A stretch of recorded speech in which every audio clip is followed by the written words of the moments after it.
Welcome back to African Farming Mzansi. Now, the Ceres Valley is famous for its breathtaking landscapes, but even more inspiring than the view was the success of the transformation project at Lavuye Farm. Raymond Koopstad and his partners, the Wolfart family, have clearly taken their time and guidance from pals to make sure they get it right. Today, we're going to tackle the issue of sustainable transformation head-on and get some insights from our panel of agricultural gurus on where the pitfalls are and how we can all play a role. Gentlemen, thank you so much for joining me on African Farming. Praveen, are you well? Good to be here. Thanks, Tony. Fantastic. Nico from Siyanda back, good to see you again. Good to be back. Thanks, Tony. Fantastic. And also Siyanda, thanks for joining us from Afrivet. Thank you, Tony. Okay, Allan, welcome. You well? Thank you so much. All right, representing Vleissentraal. Let me start with yourself, Praveen. There can be pitfalls when it comes to transformation. Sure. Talk to me about some of those pitfalls and how we can avoid them. Yeah, so I think the important thing about transformation is not to avoid it. Have the conversation. Be open about it. Be bold about it. It's something that has to be done. Our sector needs to change. We know that. It's a national imperative. But more importantly, it's a food security imperative while we're doing that.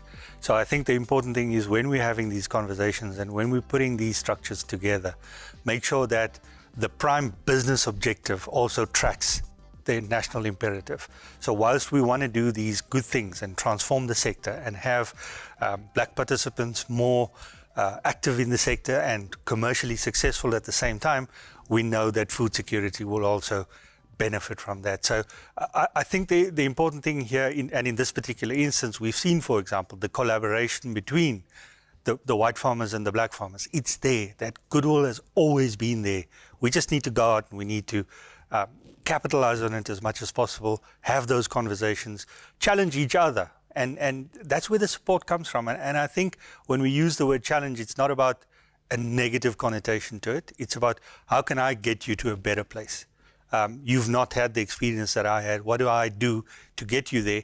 But then I need to ask the questions as well, and I need to be inviting those discussions. So I think we're on a good track. I think there's a lot of good going there, and I think we just need to keep that momentum.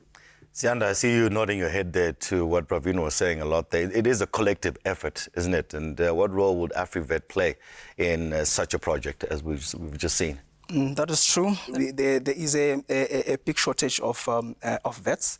In this country, and we need more, especially black, because of the language barrier that is there. Yeah.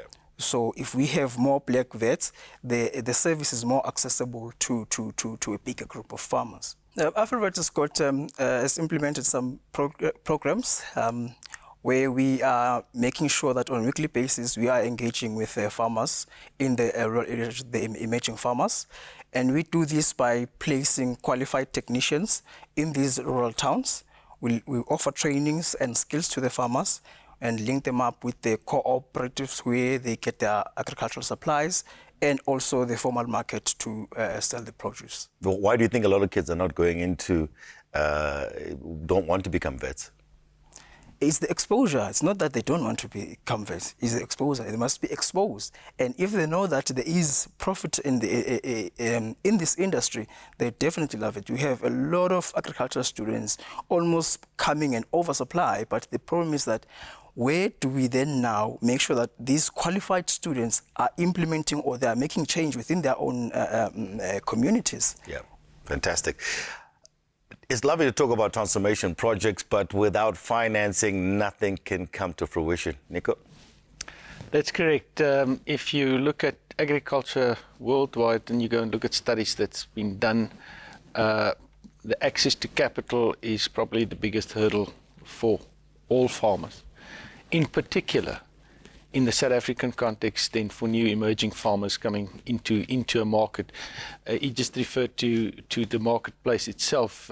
There's various obstacles in there, but starting your business needs capital, and therefore you're 100% correct that we need to make sure that we find ways, and I like the word collaborative that's been used, because I do think one of the biggest challenges is that we get more collaborative, that we take hands in a better way to be more effective, because technical skills might be sitting here or it might be sitting there, finance might be sitting with us, but these things can't operate in silos, and we need to take hands to get to a plan where we can do it jointly. And therefore, those initiatives that's already out there, I think we need a lot more momentum on it.